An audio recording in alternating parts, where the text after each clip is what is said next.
Bonjour Guillaume Duval. Bonjour. Vous êtes rédacteur en chef du mensuel Alternative économique qui consacre dans son numéro du mois de juin un dossier sur le chômage avec ce titre « Il ne baissera pas tout seul ». Un constat d'autant plus fort que l'actualité a encore amené son lot de mauvaises nouvelles avec les chiffres du mois d'avril. Alors pour en revenir à votre dossier, parmi les sujets traités, vous étudiez l'effet mécanique que pourraient avoir ou non les départs en retraite des papy-boomers. Alors pour le moment, les premiers papy-boomers, les plus âgés, ont environ 70 ans, donc ils sont en âge de partir à la retraite, et pourtant on ne voit rien dans les chiffres. Alors comment l'expliquer ? Oui, donc c'est un mouvement qui a démarré il y a déjà une dizaine d'années maintenant, que les premiers papy-boomers ont atteint l'âge de 60 ans. Mais effectivement, on a constaté jusqu'à maintenant aucun allègement particulier du marché du travail. C'est lié notamment à l'effet très massif, et particulièrement massif en France, des réformes des retraites qui ont été menées dans les années 90, qui ont reculé l'âge de départ, non seulement légal, mais effectif. C'est ça qui compte surtout. Donc on était à 58 ans il y a une dizaine d'années, on est au-delà de 60 ans maintenant, après la suppression de tous les dispositifs de pré-retraite et le recul dernièrement de l'âge légal de départ à la retraite à 62 ans. Mais avant même cela, donc on a constaté une hausse spectaculaire du taux d'emploi des 55-64 ans en France, plus 8,5 points entre 2008 et 2014.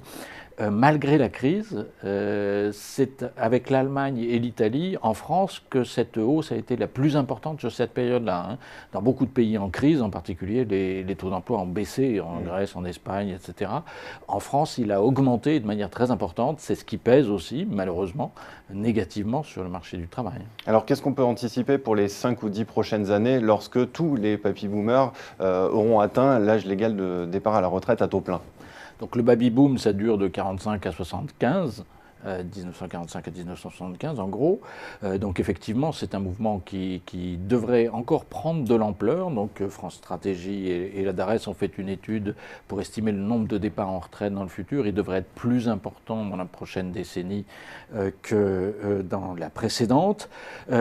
Pour autant, France Stratégie a étudié plusieurs scénarios de croissance en France, parce que c'est aussi beaucoup de cela que ça dépend. Donc entre une croissance de 1,1% par an en moyenne et une croissance de 1,8% par an en moyenne, ce qu'on constate, c'est que dans tous les cas de figure, le papy-boom ne suffit pas à faire disparaître le chômage. C'est-à-dire, même dans le cas le plus favorable, on reste en 2022 aux alentours de 7% de chômeurs. Et si on n'a que 1,1% de croissance d'ici 2022, on aura toujours 10% de chômeurs en 2022. Donc ça, c'est un constat plutôt inquiétant, c'est-à-dire qu'avec le retard, la poursuite du retard, du recul du départ en retraite, la poursuite de la montée des taux d'activité des femmes en particulier, la population active française va continuer à croître de manière significative et les créations d'emplois ne devraient pas être suffisantes. Quel impact est-ce qu'on peut anticiper sur les finances publiques ? Est-ce qu'on va inéluctablement vers une dégradation des prestations sociales en termes de santé ou de pension de retraite ?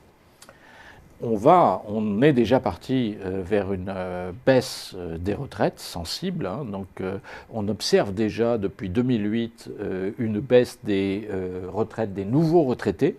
On a observé cette année, enfin pas cette année, en 2013, mais les chiffres viennent d'être rendus publics, une baisse des retraites, des niveaux des retraites à l'âge de 66 ans pour l'ensemble des retraités. Donc c'est l'âge où les gens sont à peu près tous en retraite.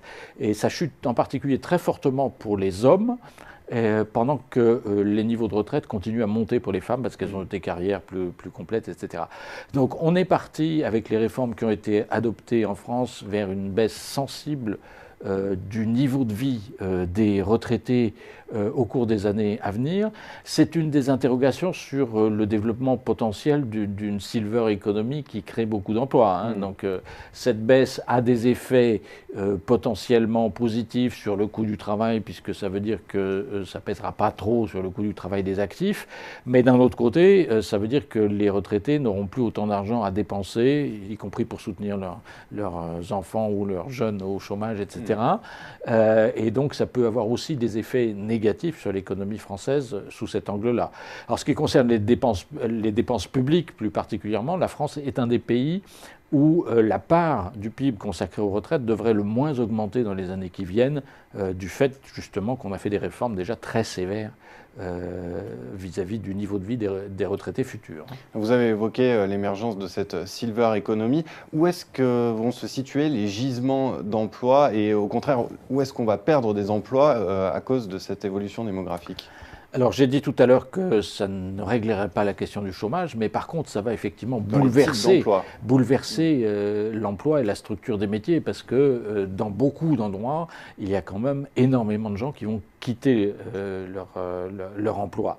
Et dans beaucoup d'endroits, ils ne seront pas forcément remplacés. C'est-à-dire que dans des secteurs comme les ouvriers peu qualifiés de l'industrie, il y a des raisons de penser que ça va être l'occasion aussi de poursuivre le mouvement qui est déjà engagé de réduction de ces emplois-là. Dans les emplois de la fonction publique de catégorie C, par exemple, beaucoup de gens vont partir en retraite. On peut penser qu'ils ne seront pas tous remplacés. Il y a aussi la question des indépendants qui va être très, très difficile. Donc beaucoup de PME, beaucoup de commerces, beaucoup de commerçants vont partir en retraite. Est-ce qu'ils vont être remplacés? Est-ce qu'on va fermer les entreprises correspondantes? Ça aura un impact majeur sur l'économie française. Après, il y a d'autres secteurs donc, qui vont se développer, effectivement, les aides aux personnes, forcément, mais aussi les cadres liés au métier de la connaissance et les cadres de la finance, des services, etc., devraient continuer à croître significativement. On va aller vers une polarisation du marché du travail ? C'est une question qui est posée. Alors, dans les scénarios de France Stratégie, on voit aussi que ce qu'on appelle les catégories intermédiaires continuent à croître fortement, donc les infirmières, les enseignants, etc. Et d'autre part, la question qui se pose, c'est est-ce qu'on va continuer à considérer en particulier les emplois d'aide aux personnes, notamment, comme des emplois peu qualifiés, mal payés, etc. C'est déjà très faux que je sois peu qualifié, ça nécessite en réalité des qualifications importantes. La question qui se pose, c'est est-ce que la société française, l'économie française va les reconnaître? Est-ce qu'on va faire des efforts de formation, de reconnaissance des statuts, d'élévation des niveaux de rémunération dans ces domaines-là? C'est plus de l'attitude de l'économie et de la société française que dépendra la question de la polarisation que d'une application mécanique de la démographie. Guillaume Duval, pour conclure, on a bien compris donc, que le papy boom ne réglerait pas mécaniquement la question du chômage. Par quels autres leviers faut-il passer ? Nous soutenons toujours l'utilisation du levier de la réduction du temps de travail. Et d'ailleurs, les pays qui aujourd'hui affichent des faibles taux de chômage l'ont beaucoup utilisé, même s'ils ne le crient pas sur les toits. Ils l'ont utilisé sous la forme du développement du temps partiel féminin et du temps partiel souvent très partiel. En Allemagne, au Royaume-Uni en particulier, c'est massif.